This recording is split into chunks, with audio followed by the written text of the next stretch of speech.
Hey there, learning community. It's Dr. Deanna, Doctor of Curriculum and Instruction, former K-3 teacher for over 20 years, and current homeschooling mom. So today I promised to share with you tips and tricks about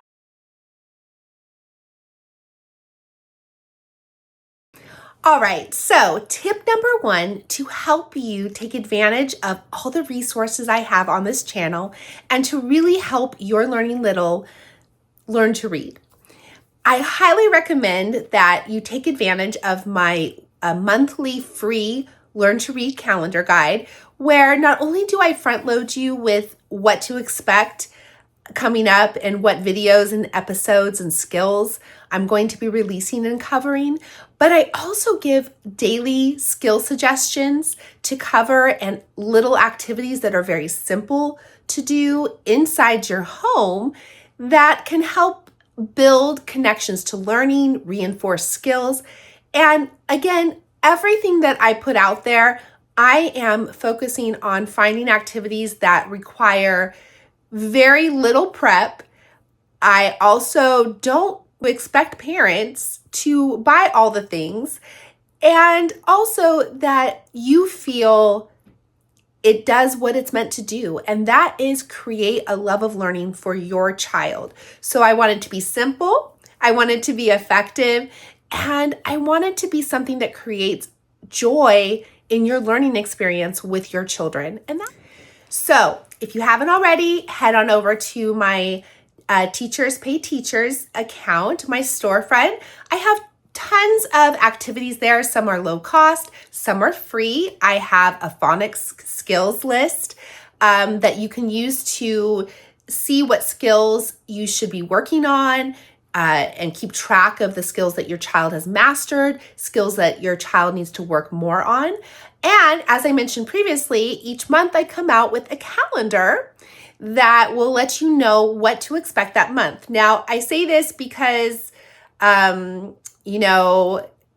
just to let you know, sometimes things come up, right? And I try my very best not to let that happen. This last month I had, I got really sick. And so there was one time where the video was a little delayed in its release, but I always keep my community informed and let them know what to expect so that you can plan. I want to be a source that you can depend on, that you can know will be there for you and your child as you learn to read. So again, go over and download that calendar. The March one is still up, and there's going to be an April calendar coming out that will let you know what's to be expected in April. We're going to be taking a little week or two hiatus here, but there will be some special episodes and tip videos. I have some things in the pipeline to be super excited about. But in any case, go on over to my TPT and download, print out the free and low-cost activities that I have that are made to be very simple. You don't have to buy all the things. They're print, cut, and go. And if there are any materials that you have to use in order to complete the activities, they are things that you have on hand or 2 to 3 items that are used pretty much across the board. So again, my goal is to make it simple, cost-effective, and fun.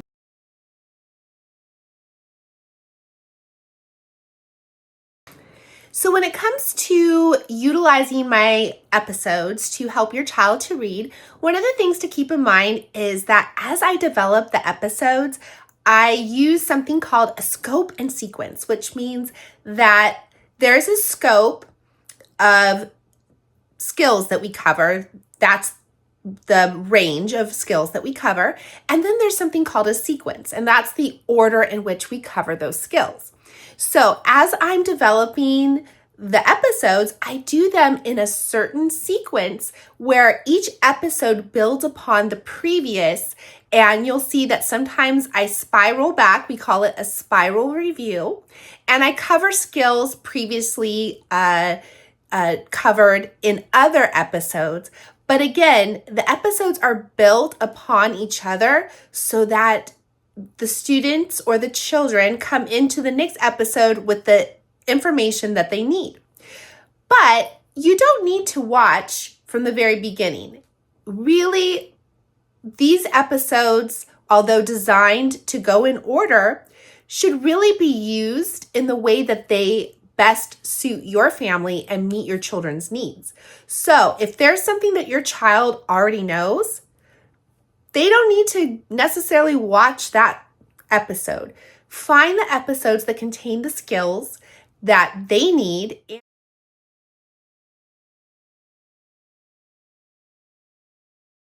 Oftentimes, I have chapters built into the description so you can move around a video as you see fit. There are some that I didn't get a chance to do that on, but for the most part, I do try to put chapters on my videos so that parents can go to the parts of the videos if they want to and skip around and work on the skills that they want to work on with their children.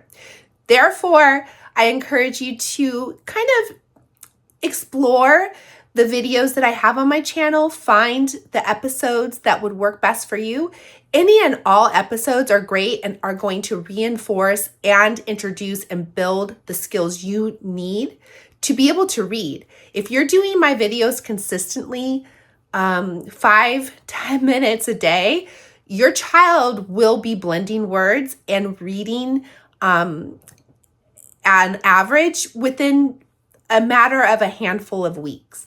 Again, if you feel like your child doesn't need a skill or you want to focus on something specific, these videos are really meant to serve you. It's a work of heart on my part to give back to families and the homeschool community and to fill a need that I saw that was really a big gap in the resources available for our homeschooling and our families who want to just help their littles at home. So again, feel free to move around in the videos as works for your family. You don't have to go in order, but do know that there is a sequence that the videos do build upon each other. So if you find as you're watching a video that your child didn't quite understand a skill, go back to a previous video and work a little more on that skill.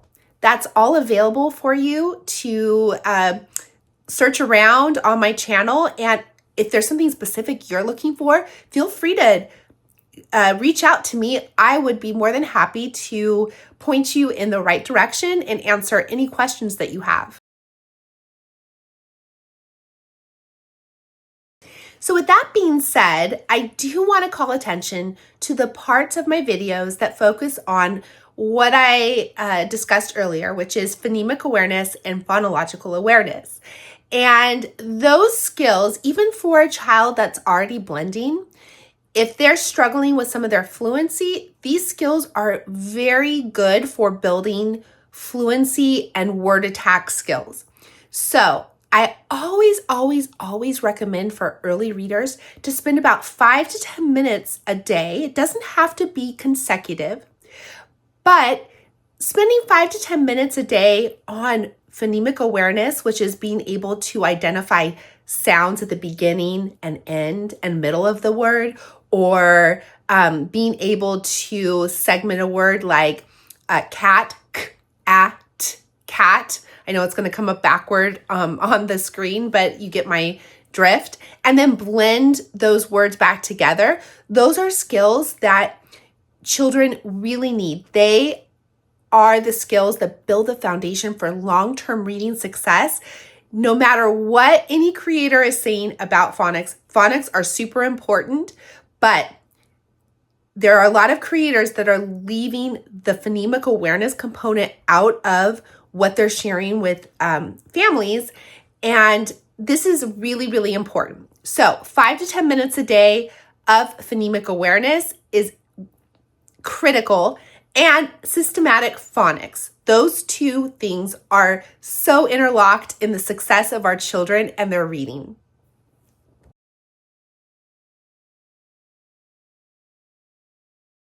So let's talk materials. There are some materials you will see me use nearly every episode. And again, it's the same 3-4 items. These are activities that you can easily replicate in your own home. And my hope is that The activities that I do with your children on the videos are things that you feel you can replicate and you can learn how to interact with your child when it comes to their reading development. So when it comes to materials, there are just a handful of items I do recommend to have on hand, but there are also some less expensive and easier to access alternatives. So I'm going to give those to you as well. The first thing I definitely recommend for young learners that are reading for the first time and learning to spell is a whiteboard. Now, you'll see that I use a whiteboard like this in my episodes, but you don't have to have that specific whiteboard. This whiteboard comes in a set of several whiteboards that have different numbers of L-Conan boxes. Those are those little squares you see on there that I use. They're sound boxes. But you can just use a regular whiteboard. And if you don't have a whiteboard, using a plain piece of paper and a sheet protector works just as well. So I do recommend having something that is easy for children to write on and quickly erase, because we want children to feel comfortable making mistakes when they're learning. Mistakes are part of learning, and we definitely want children to know it's not going to be a huge burden to quickly erase. That's what I love about whiteboards, is because you don't have to burn a hole in paper.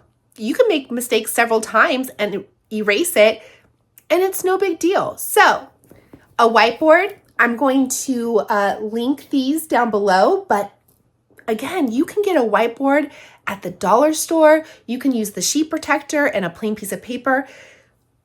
It really doesn't matter. Remember, this is not about being fancy or having specific things. This is about making it fun, simple, and engaging. But with that whiteboard, or if you're using the sheet protector, you will need a whiteboard marker and something to erase with. And actually, you can always just use a sock that lost its little partner in the laundry. It's a clean sock, of course, but you can use a sock.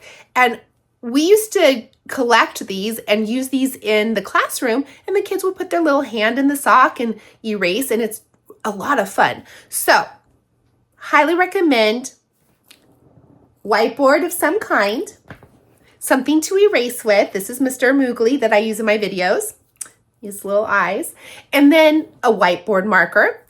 And I also recommend some form of cube. In my videos, I use, these are not them, but I use magnetic cubes in my videos, and that's simply to make it easy for me to model for children. But you can use Unifix cubes, you can use Legos, whatever you have on hand, but some cubes are a great tool, and I use them not only for listening to sounds, but I also use them to help in learning how to build sentences and all sorts of things. So I highly recommend getting some cubes on hand as well. So that's it, folks. I mean, it's really simple materials. Magnetic letters are great to have too, but again, you don't need that. You can just use your whiteboard marker and keep it super, super simple.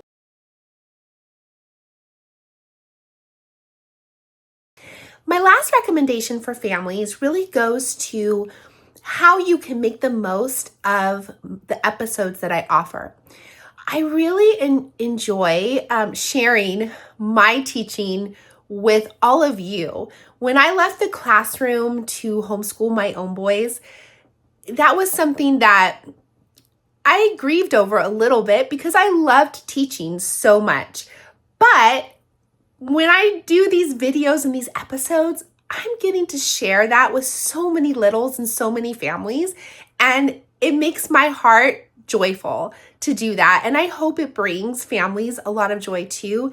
And one of the best things I can ever hear is to hear how a video made an impact on a family and how their child is learning to blend and they love to follow along, and that you can't even imagine how that makes my day.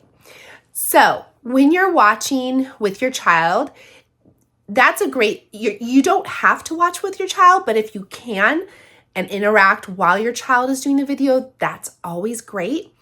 But if you're looking for some ways to help your child with their journey to reading and spelling, watching how I present the information and just the basic language of we call it language of the discipline, which is just like the language we use when we are presenting different concepts. But being able to see that modeled for you can help you as you interact with your child and help you know ways to present those concepts to your children yourself. I want to empower families to be able to go back to their children that are learning and to feel like they can present that information to their children. So watching the videos, getting some ideas about how those skills are presented. And one thing you'll notice that I do a lot is I do something called a think aloud. And that is where I think aloud and model the thinking process of deciding which letters and sounds go together. Oh, that one's going to go in the first box because I heard the D at the beginning. I know that sound goes with the letter D. So those are very basic concepts. For us as grown-ups, that seems so simple. Of course, the D is at the beginning. We're going to put a D, right? But when we model that thinking process for our children, that becomes their inner narrative and helps them develop that thought process, which, of course, after some time becomes automated and they go on autopilot, just like we do now. We don't think through it as step by step is what I model in my videos. But by doing that, now we are creating those thinking patterns and showing children how to think through things. And that skill will actually transfer over into other challenges they come across, whether it be in reading, spelling, and other areas of their life. So those think alouds are absolutely essential. They're one of my top strategies for helping littles learn how to read and spell and become independent and confident. So with that, I encourage you, if you haven't already, you're here, so you might as well subscribe. You will not be disappointed. I have so many resources and you don't want to miss a learning moment. So subscribe and let me know any questions you have below. What are ideas or materials you're using? And what are things that you would like to see? I would love to know what my learning community could use and what more I can create to help you on your learning journey. And with that, I'll see you next time when I teach to your learning strengths, one child and family at a time.